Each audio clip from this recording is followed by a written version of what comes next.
Salam sejahtera dalam kasih Tuhan Yesus Kristus. Selamat malam buat kita semua. Pada kesempatan berbahagia ini, saya ingin berbagi kebenaran firman Tuhan dengan saudara-saudara. Untuk itu kita berdoa, minta tuntunan Roh Kudus. Bapa, kami memohon pimpinanmu, penerangan dari Roh Kudus untuk apa yang hamba sampaikan pada malam hari ini. Hamba yakin banyak orang sedang membutuhkan arahan, sedang membutuhkan pedoman untuk menghadapi masa-masa sukar seperti hari-hari ini. Tuhan berkati apa yang hamba sampaikan. Biar nama Tuhan dipermuliakan. Dalam nama Yesus hamba berdoa. Haleluya. Amin. Saya ingin sampaikan berbagi dengan sebuah topik, yaitu kuasai dan taklukkan pikiran kita. Kuasai dan taklukkan pikiran kita. Sekian banyak masalah yang sedang terjadi di sekitar kita. Salah satu faktor yang menyebabkan beberapa orang menang, beberapa orang gagal, itu karena bagaimana mereka menyikapi keadaan, menyikapi persoalan.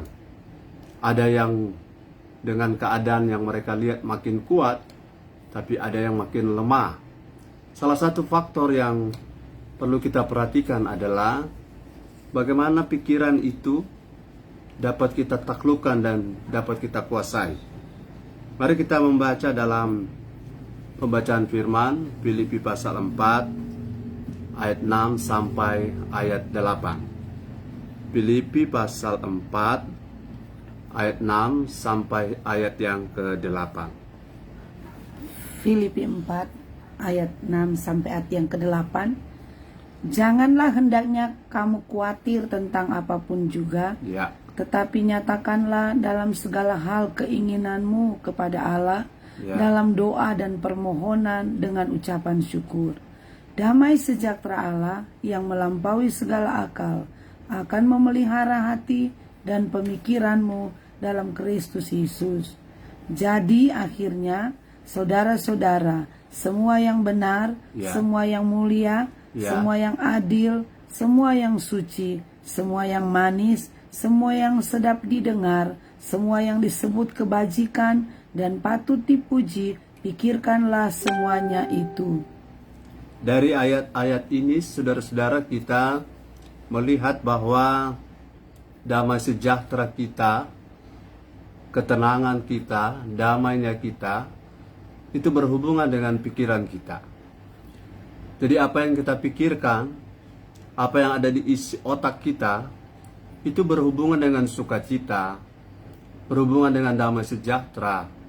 Itu sebabnya saya ingin berbagi bagaimana sih kita menghadapi keadaan hidup ini, terutama dengan memperhatikan apa yang ada dalam isi pikiran kita. Apa yang harus kita pahami untuk kita menang menghadapi keadaan ini, keadaan sulit sekarang. Apa yang harus kita pahami tentang pikiran agar kita dapat menaklukkannya dan kita tidak akan galau, kita tidak akan terbabit dan tidak dibawa oleh suasana pikiran kita. Pikiran bisa positif, pikiran bisa negatif, dan itu bergantung pada kondisi rohani saudara dan saya. Nah, apa yang harus kita pahami tentang pikiran? Yang pertama, isi pikiran saya, isi pikiran saudara, itu menunjukkan kualitas rohani kita. Jadi apa yang kita pikir sekarang, apa yang kita sedang jalani di pikiran, itu menunjukkan kualitas rohani kita seperti apa. Roma 8 ayat 5, coba kita lihat. Pikiran menunjukkan kualitas rohani kita. Kita ada di posisi mana, itu dapat diukur dari isi pikiran saya, dapat diukur dari isi pikiran kita. Ini dalam Roma 8 ayatnya yang ke-5. Coba kita lihat. Roma 8 ayat yang kelima, sebab mereka yang hidup menurut daging memikirkan hal-hal yang dari daging. Ya. Mereka yang hidup menurut roh memikirkan hal-hal yang dari roh. Lihat, ayat ini sangat jelas bahwa jika seseorang itu hidup dalam roh, maka isi pikirannya akan memikirkan hal-hal yang dari roh. Orang rohani, pikirannya pasti rohani. Dan orang yang hidup dalam daging, itu bisa diukur dari pikirannya. Jadi Bapak Ibu Saudara yang diberkati oleh Tuhan, penting sekali untuk kita memperhatikan pikiran kita. Karena ada orang berprinsip, itu cuma pikiran saja bro mas. Ya biasa-biasa saja. Tidak ada pengaruhnya ya. Tetapi kalau lihat di ayat ini, Roma 8 ayat yang kelima, saudara berpikir seperti apa? Itulah kondisi rohani kita. Itulah kondisi rohani saya. Jadi kalau saya berpikir daging, sudah pasti kerohanian saya itu kedagingan yang ada. Jadi kita tidak bisa lari dari kenyataan. Itu sebabnya kita perlu kuasai dan taklukkan pikiran kita. Karena ternyata harus kita pahami, ternyata isi pikiran saya, isi pikiran saudara, itu adalah menunjukkan level rohani saya dan saudara. Orang yang selalu berpikir negatif, itulah gambaran tentang kehidupan rohaninya. Roh saya, roh saudara seperti apa, itu akan kita baca oleh diri kita sendiri, bukan oleh orang lain. Orang lain nanti baca kalau kita bicara. Tapi isi pikiran saya, itu saya bisa ukur, ini rohani saya seperti ini. Apa yang saya pikir setiap hari. Kalau saya hanya berpikir tentang bagaimana diberkati, bagaimana saya sukses, bagaimana saya punya uang, itu adalah pikiran kebanyakan orang yang dianggap biasa-biasa saja. Tapi harusnya pikiran kita adalah bagaimana saya jadi dewasa, bagaimana saya jadi berkenan, bagaimana pikiran saya ini menyenangkan Tuhan, bagaimana roh saya strong, bagaimana hidup saya akurat. Itu isi pikiran yang menunjukkan saya punya roh lagi, betul-betul lagi on, lagi merohani. Jadi apakah pikiran dibiarkan saja? Tidak, pikiran harus dikuasai. Karena isi pikiran kita akan menunjukkan seperti apa kualitas rohani kita. Yang kedua, pikiran harus ditaklukkan. Kita harus pahami satu hal. Sudah poin 1, sekarang poin 2. Kolose 3 ayat 2. Kolose 3 ayat 2 bilang apa? Saya ingin saudara-saudara perhatikan untuk menguasai pikiran, menaklukkan pikiran, karena pikiran yang membuat orang jadi resah, khawatir, lemah, tawar hati. Kolose 3 ayat 2. Ayat ini mengatakan apa? Coba saudara lihat ya.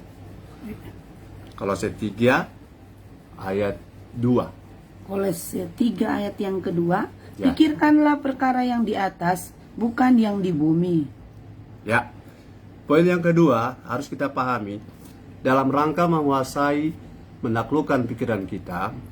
Poin yang kedua, pikiran tidak boleh mengatur kita. Pikiran tidak boleh mengatur kita. Tapi kita, dalam arti manusia roh kita, itu yang harus mengatur saya, harus mengatur kita. Ya, saudara-saudara, pikiran memiliki kecenderungan untuk mengontrol kita. Apa yang kita pikirkan. Kalau saudara buka Facebook, maka saudara menemukan tulisan di sana, apa yang kau pikirkan? Maka kita mulai menulis menurut apa yang kita pikirkan. Coba saudara lihat tulisan-tulisan. Walaupun saudara-saudara orang rohani, tapi kalau dia mengikuti pikirannya, maka dia akan menulis rasa galaunya, dia akan menulis kejengkelannya, rasa tidak puasnya, kritikan-kritikannya, karena itu adalah isi pikirannya. Tapi ayat ini bilang, pikirkanlah perkara yang di atas. Artinya ada perintah bahwa pikiran ini bisa diatur. Pikiran bisa diatur. Saudara boleh ketik di situ, pikiran harus diatur. Jangan dibiarkan mengalir ya. kalau mengalir dalam konteks pikiran, saya tidak sependapat. Pikiran tidak boleh dibuat mengalir. Mengalir dalam arti mengikuti moodnya pikiran kita. Tapi kita, supaya pikiran bisa ditaklukkan, kita harus menguasai pikiran kita. Bukan pikiran menguasai kita. Sisi manusia kita ada manusia roh. Manusia roh harus menguasai pikiran kita. Itu sebabnya ayat tadi bilang, pikirkanlah perkara-perkara yang di atas. Saudara bisa memilih, memikirkan perkara apa sekarang. Jangan terlalu banyak dengar berita-berita yang mungkin kalau saudara wartawan boleh juga. Saudara reporter, saudara buka ini, buka itu, saudara melaporkan. Wah, dilaporkan dari Manado, ada banyak pembantaian di pasar Ampel 5. Karena apa? Karena ada bokek-bokek mau disembeli, karena ada orang mau buka rumah makan. Saudara bisa laporkan begitu barangkali. Tapi kalau saudara bukan reporter, ngapain saudara buka-buka berita-berita yang melemahkan? Kalau toh saudara kuat, silakan buka. Tapi kalau berita-beritanya melemahkan, kita punya kekuasaan, kita punya otoritas untuk tidak mengikuti pikiran-pikiran yang ada di berita-berita. Oke. Jadi saudara, yang kedua itu penting sekali. Dan yang ketiga, pikiran yang kedua tadi, pikiran tidak boleh mengatur kita. Tapi kita harus mengatur pikiran kita, roh kita. Yang ketiga, Markus 7 ayat 21. Markus 7 ayat 21. Saya ingin saudara memahami bahwa pikiran itu harus ditaklukkan. Markus 7 ayat yang ke-21. Sebab dari hati orang timbul segala pikiran jahat, percabulan, pencurian, pembunuhan, persinahan, keserakahan, kejahatan, kelicikan, hawa nafsu, iri hati, hujat, kesombongan, kebebalan. Semua hal-hal yang jahat ini timbul dari dalam dan menajiskan orang. Markus 7 ayat 21 ini mengatakan bahwa pikiran yang dibiarkan kosong itu akan menjadi tempat beroperasinya perbuatan daging. Jadi pikiran itu tidak netral sebenarnya ya. Kalau pikiran dibiarkan, maka yang akan muncul pasti daging. Karena kita terlahir dari sebagai keturunan Adam yang pertama, kita mewarisi dosa warisan. Sehingga kalau kita biarkan pikiran kita kosong, kita tidak isi dengan pikiran dari Tuhan, maka kita akan mengalami apa yang namanya dari dalam hati, dalam pikiran akan keluar semua perbuatan-perbuatan jahat. Coba saudara lihat dalam Matius pasal 12 43 sampai 45. Markus pasal 12. Matius 12 ayat 43 sampai 45. Roh kita tidak boleh kosong. Hidup kita tidak boleh kosong. Jiwa kita, pikiran kita tidak boleh kosong. Karena kalau kosong, ayat itu bilang bagaimana? 43 ayat 43 mulai. Ya, apabila roh jahat keluar dari manusia, ia pun mengembara ke tempat-tempat yang tandus, mencari perhentian, tetapi ia tidak mendapatnya. Lalu ia berkata, aku akan kembali ke rumah yang telah kutinggalkan itu. Maka pergilah ia dan mendapati rumah itu kosong, bersih tersapu, dan rapi teratur.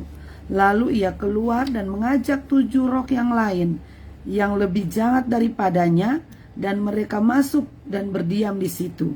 Maka akhirnya keadaan orang itu lebih buruk daripada keadaannya yang semula. Demikian juga akan berlaku atas angkatan yang jahat ini. Ya, ayat ini jelas mengatakan kalau iblis keluar dari seseorang, kemudian dia berkeliling mencari tempat, dan kalau dia tidak dapat tempat yang baru, dia akan kembali ke tempat yang lama yang pernah ia tinggalkan. Dan kalau dia lihat belum diisi dengan hal-hal tentang Tuhan, belum diisi dengan hal-hal tentang kebenaran firman, belum diisi diisi dengan kehendak Allah, kehendak Bapa, belum diisi dengan pikiran Kristus, maka iblis akan kembali dan menguasai kembali pikiran kita, dan disitulah muncul segala kejahatan. Orang yang pernah kenal Tuhan, bahkan orang yang pernah melayani Tuhan, kalau dia berbalik jadi jahat, akan lebih jahat dari orang-orang yang tidak pernah kenal Tuhan. Karena iblis akan mengajak 7 teman yang lain. Jadi tadinya cuma 1 iblisnya, tapi sekarang menjadi 8. Jadi pikiran tidak boleh dibiarkan kosong. Jadi jangan banyak menghayal ya. Kalau masa-masa sukar seperti ini, jangan pikirkan hal-hal yang hampa. Jangan pikirkan hal-hal yang bodoh. Oh, kita semua berhenti melayani Tuhan. Sudah susah seperti ini, ngapain bertahan? Sudah tidak ada lagi yang saya mau lanjutkan dalam pekerjaan, ngapain saya berharap Tuhan? Pikiran-pikiran ini jangan dibiarkan. Pikiran yang seperti ini jangan diberi tempat. Ya, pikiran-pikiran jahat, iri hati, lihat orang lain diberkati, pelayanan orang lain maju, kita mulai cerita jeleknya. Jangan biarkan pikiran ini menguasai kita. Jadi pikiran yang dibiarkan kosong itu akan menjadi tempat beroperasinya perbuatan daging. Jangan dibiarkan kosong, tetapi diisi dengan firman, ya. Diisi dengan firman. Renungkanlah itu siang dan malam, maka saudara dan saya akan berhasil.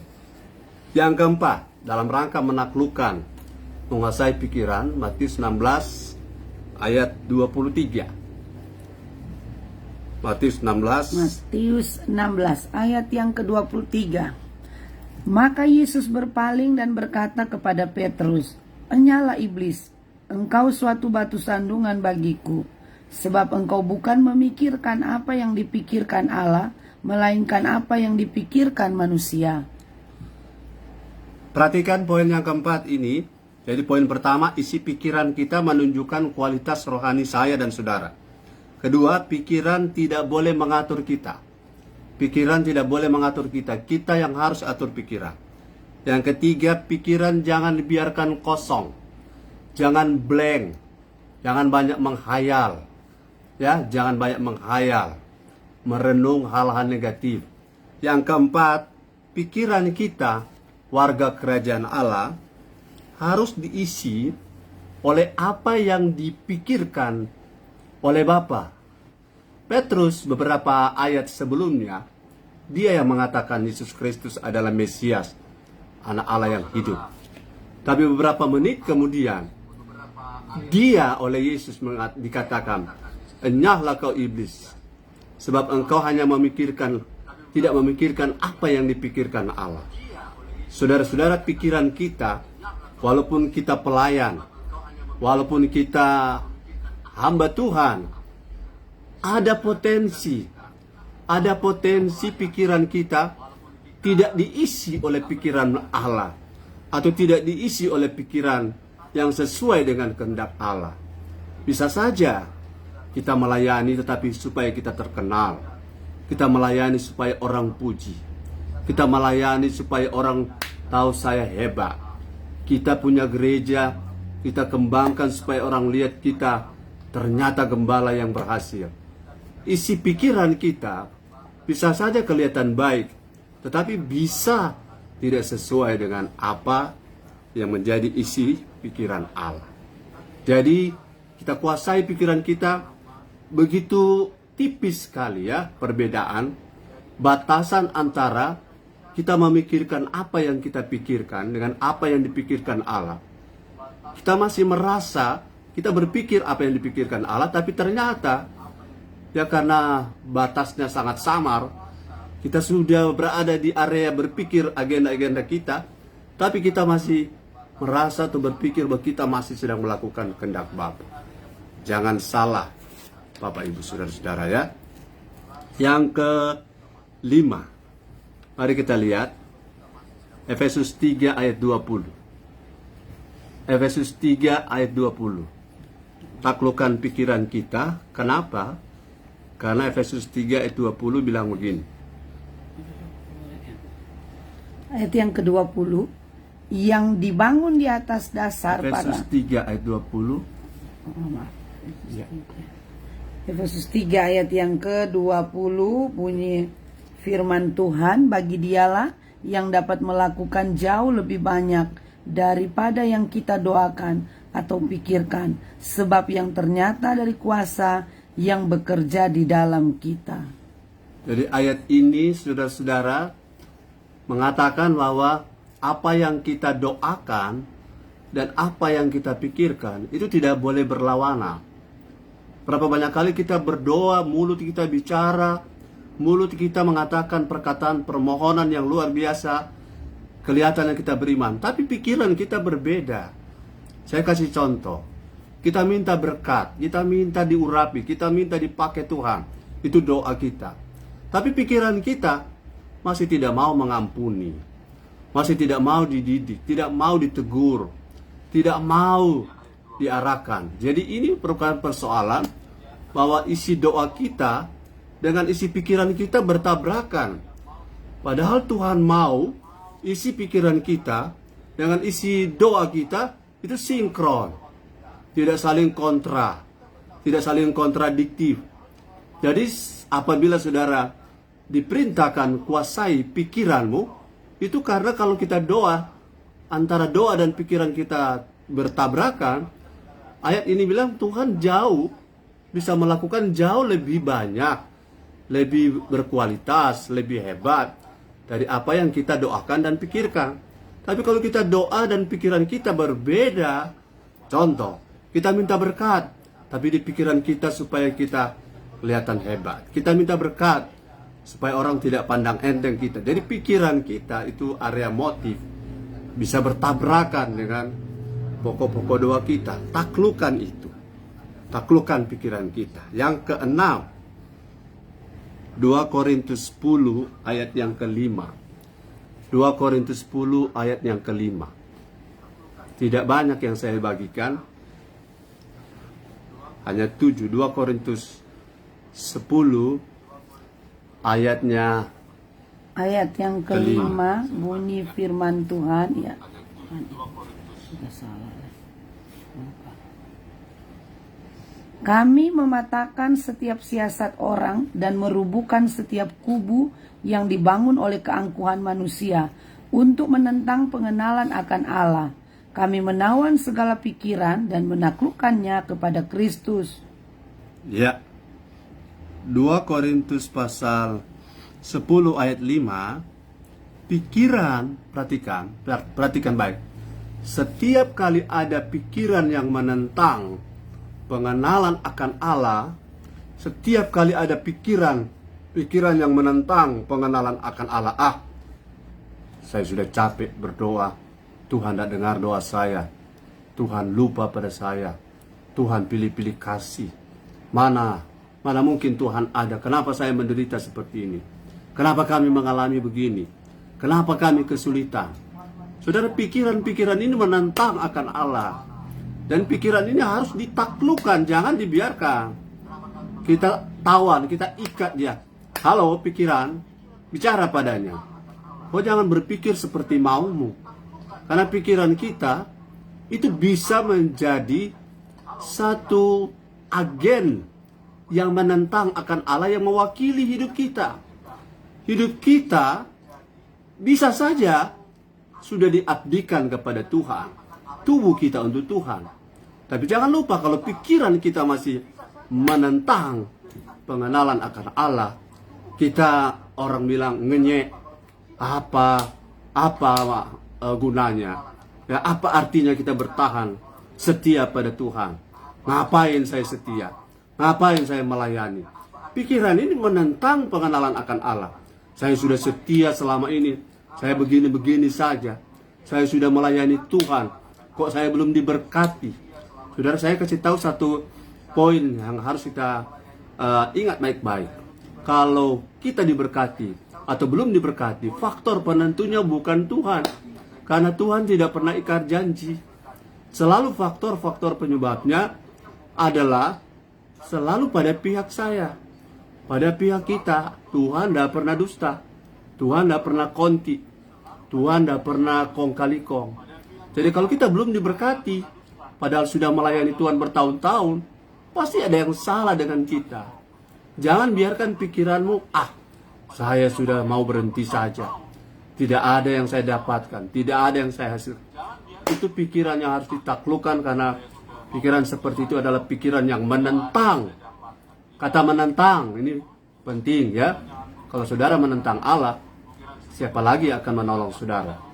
Karena orang bisa menentang Allah lewat pikirannya, lewat apa yang ada di isi pikiran seseorang.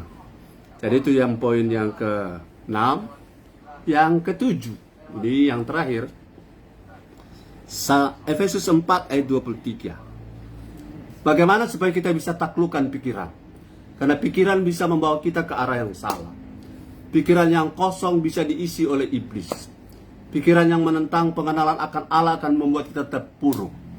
Pikiran yang kita biarkan mengalir begitu saja akan membuat potensi daging kita akan muncul leluasa dan menghancurkan hidup kita. Efesus 4 ayat 23, bagaimana caranya? Yang ke-23. Ya. Supaya kamu dibaharui dalam roh dan pikiranmu. Ya. Efesus 4 ayat 23 bilang, kalau kita mau menaklukkan pikiran kita, maka pikiran kita harus diperbaharui. Saya berbagi satu info. Saudara, waktu lahir baru, yang baru adalah rohmu. Waktu kita lahir baru, yang baru adalah roh kita. Tapi waktu kita lahir baru, pikiran kita masih lama.